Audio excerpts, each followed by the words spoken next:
جب انسان کو تھوڑا سا ترجمہ آتا ہو نا، اس کی تھوڑی توجہ ہو، اسے نماز پڑھنے کا بھی بڑا ہی مزہ آتا ہے۔ نبی کریم علیہ السلام فرماتے ہیں، رب فرماتا ہے یہ سورہ فاتحہ میرے اور میرے بندے کے درمیان آدھی آدھی ہے، آدھی میری ہے آدھی میرے بندے کی ہے۔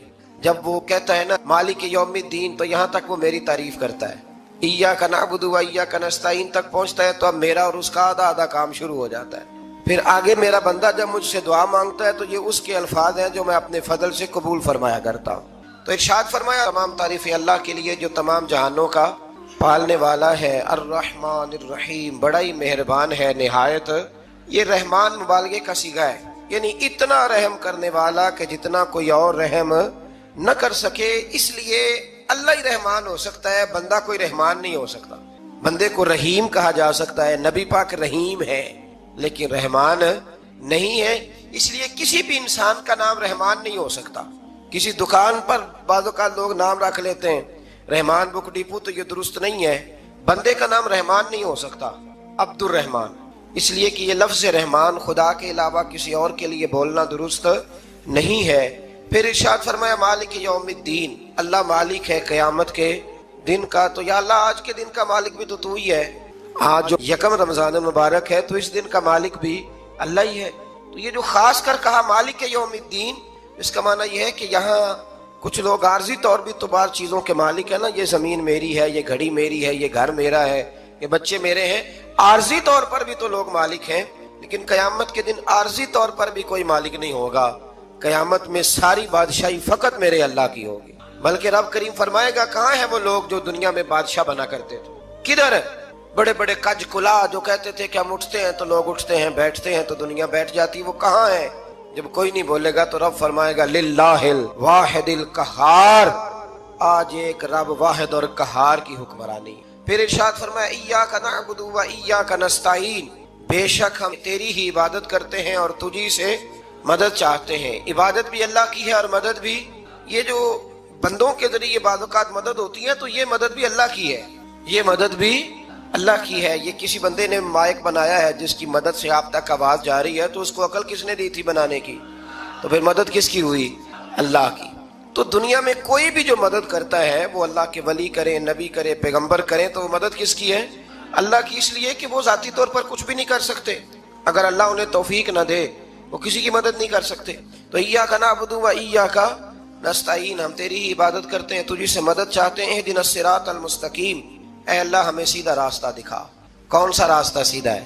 کون سا راستہ سیدھا ہے؟ تو اللہ نے خود ہی فرمایا ایسے ہی نہ بھٹک جانا، راستہ سیدھا وہ ہے صراط الذین انعمت علیہم، ان لوگوں کا راستہ سیدھا ہے جن پر اللہ نے انعام فرمایا ہے۔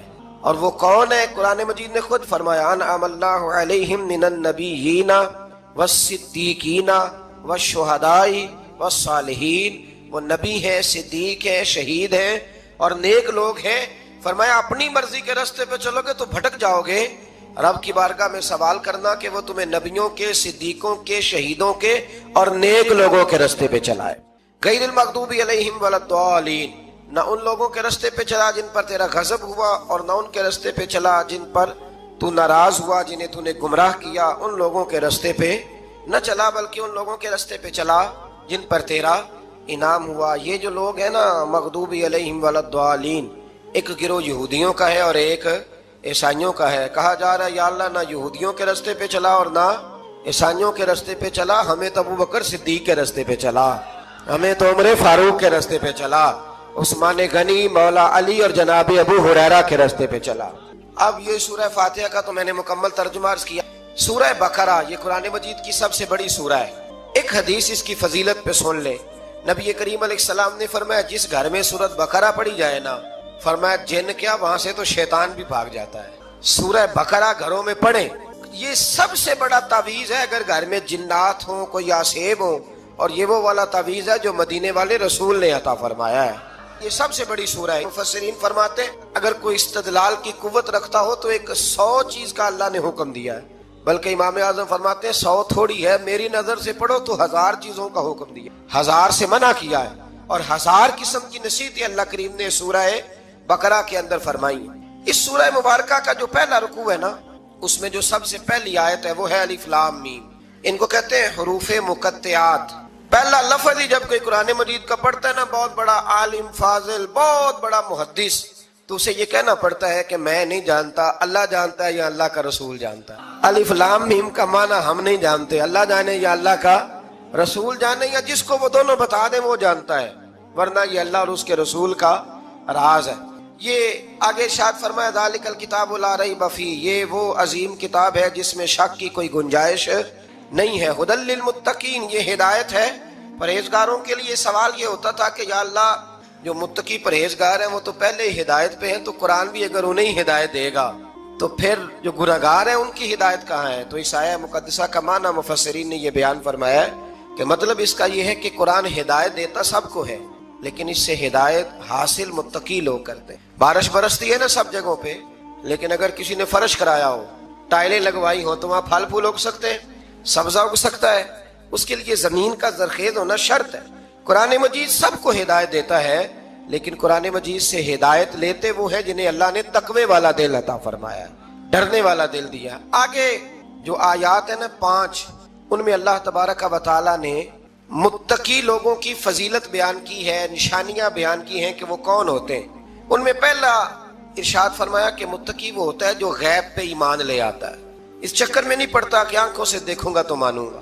اور دوسرا فرمایا متقی وہ ہوتا ہے جو نماز قائم کرتا ہے اور اللہ کے دیے ہوئے رزق سے اللہ کے راستے میں خرچ کرتا ہے۔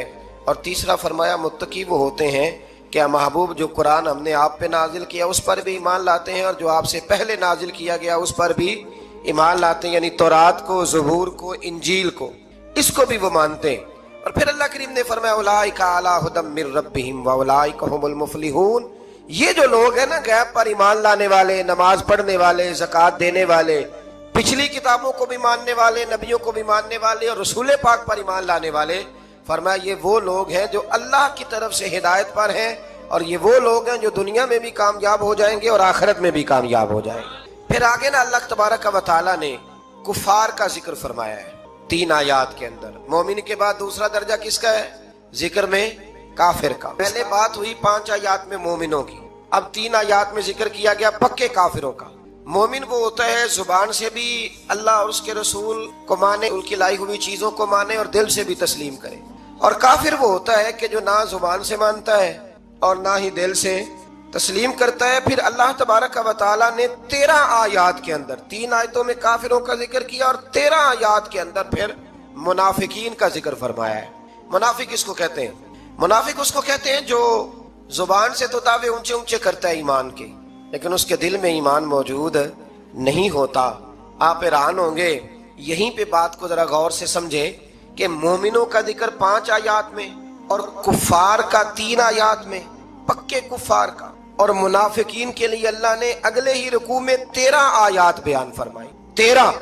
یہ خطرناک گروہ ہے منافقین، یہ خوفناک لوگ ہیں، یہ وہ چھپی ہوئی بیماری ہے کہ جس کو پکڑنا تھوڑا مشکل ہے۔ کچھ بیماریوں کو ڈاکٹر کہتے ہیں نا یہ خاموش قاتل ہے، قتل کر دیتی ہے پر پتہ نہیں لگنے دیتی، اسی طرح منافقین کا ٹولہ ہے۔ قرآن مجید کہتا ہے ان منافقین کے بارے میں وَمِنَ النَّاسِ مَن يَقُولُ آمَنَّا بِاللَّهِ وَبِالْيَوْمِ الْآخِرِ وَمَا هُمْ بِمُؤْمِنِينَ، اے محبوب کچھ لوگ کہتے ہیں ہم اللہ اور آخرت پر ایمان لائے، لیکن وہ ایمان لانے والے نہیں ہیں۔ تو جب رب کہتا ہے نہیں ہے، آج کسی کو کہہ دیا جائے نا کہ وہ بندہ جھوٹا کلمہ پڑھتا ہے، اس کی باتیں نہیں بتاتی، تو کہتے ہو آپ ایک کلمہ گو کو برا کہہ رہے ہیں۔ تو یہاں تو اللہ ان کے کلمے کا بھی اعلان فرما رہا ہے اور ان کے نفاق کا بھی اعلان 13 آیات میں۔